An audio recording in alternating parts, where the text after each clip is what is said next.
The monster under the shed. It was a dark, blustery evening at the station. The Fat Controller had closed the railway early on account of the weather. The engines were waiting for the signal to return to the sheds. "Maybe one of us should tell a story to pass the time," Thomas suggested. The other engines looked pleased with Thomas's idea. "I have the perfect story for tonight," James volunteered with a sly grin. "A long time ago," James began, "there was a brave blue engine who was always eager to help." "Blue engine?" the station master asked one night. "Would you go to the end of the tracks to pick up a coach that was left behind?" "Of course," the brave eager engine replied, and he set off into the dark, foggy night. But by the time the little blue engine reached the end of the tracks, the fog was so thick he could hardly see anything. "I'll just have to wait until morning," said the engine to himself, and he settled into an old shed for the night. Late that night, the little blue engine awoke to a noise coming from below the shed. Creak! He opened his eyes and saw long fingers reaching for him through the floorboards. There was a monster under the shed. Terrified, the little blue engine raced out of the shed with the horrible engine-eating monster chasing him through the fog. Then what happened?" Percy asked timidly. "That's where the story ends," said James. "No one ever heard from that little blue engine again." "What about the monster?" Percy whispered. "Don't be silly, Percy," Gordon said with a chuckle. "It's just a story." "What if that story is true?" Percy asked Thomas on their way to the sheds. "What if the engine-eating monster is out there somewhere right now?" "Stop being such a scaredy cat, Percy," Thomas answered. "There are no such things as monsters."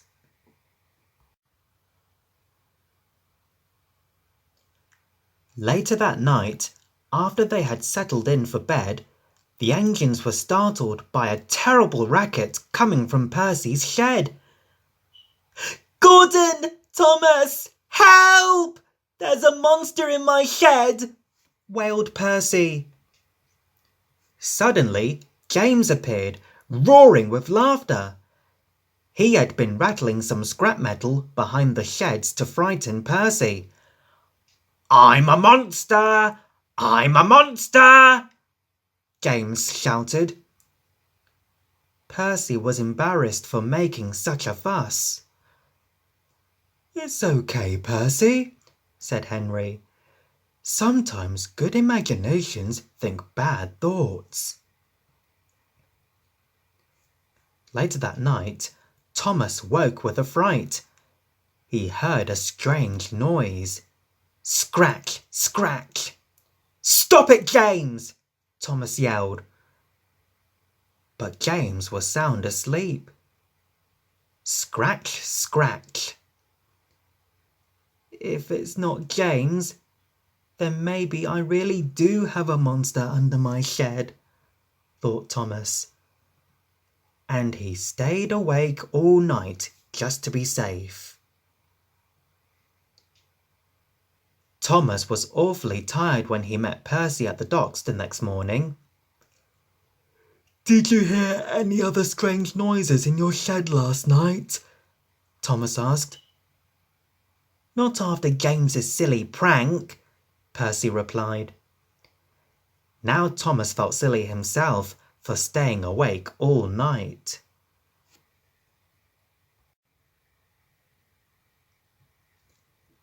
By the middle of the day, Thomas was very sleepy and running far behind schedule.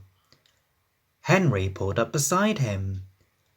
"You look as if you could use some special coal," said Henry.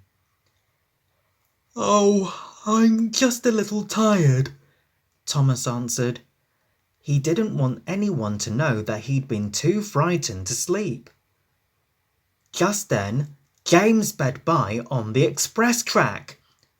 "What's the matter, Thomas?" he called. "Monsters keeping you up at night?" And James disappeared down the track, laughing loudly. By the end of the day, Thomas barely had enough steam to make it back to the yard. The other engines were telling stories again, but Thomas headed straight to bed.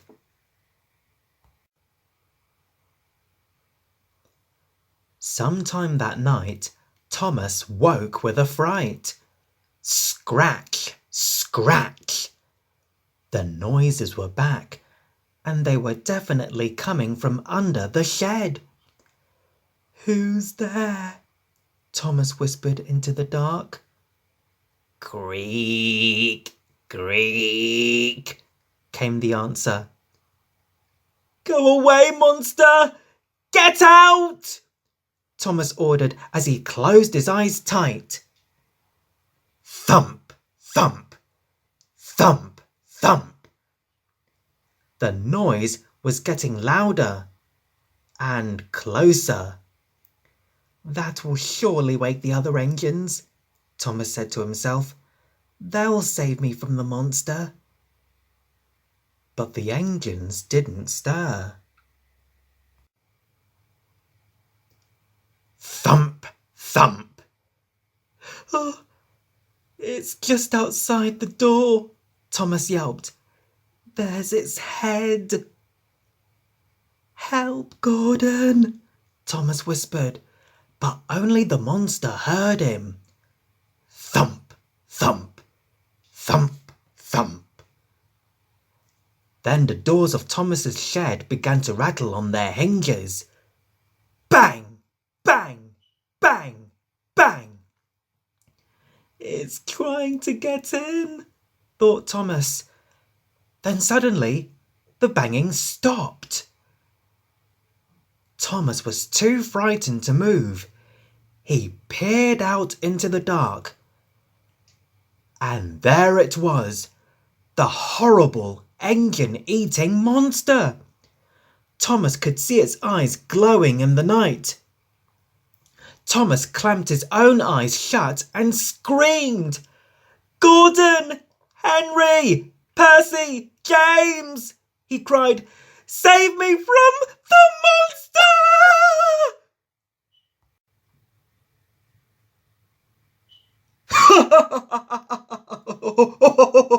"Thomas!" Gordon said, laughing. "Open your eyes!" "What are you laughing at, Gordon?" snapped Thomas. "There's a monster right outside my shed." "Not anymore," Gordon replied. "Now the monster is inside your shed." Thomas opened one eye very slowly. "A hedgehog!" Thomas yelled in surprise.